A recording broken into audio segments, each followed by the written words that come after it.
Армысың құрметті оқырман, халық қазынасы айдары дөдеге. Киіз үзіктерінің етек жағын қатты жел тұрғанда көтеріліп кетпес үшін айналдыра бастырылып тұратын киіз үйдің жапсырма бөлшегі.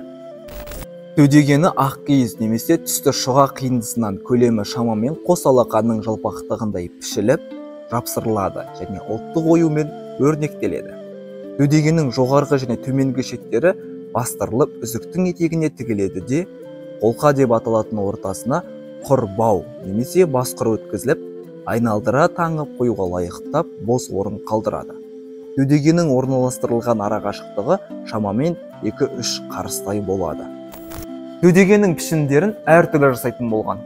Сопақша, шаршы, төртбұрышты, үш ашалы немесе төрт ашалы естікте жасайтын болған. Дөдегені киіз үй үзіктерінің етегін дауылды күндері жел көтеріп кетпес үшін қолданғаны жайлы айттық. Сонымен қатар киіз үйдің сән салтанатын паш ету үшін де қолданған екен. Бұрындары ас жиынға келген қонақтарға арнайлап тігілген киіз үйдің дөдегелеріне қай елдің адамдарын қабылдайтынын жазылып, ру таңбалары көрсетілген. Ассаламағалейкум. Достар, бұл халық қазынасы айдары. Сіздерді соңғы уақытта қолданыстан шығып бара жатқан тағы бір ерекше жәдігермен таныстырдық. Ақпараттар қазақтың этнографиялық категориялары, ұғымдары мен дәстүрлі жүйесі энциклопедиясынан алынды.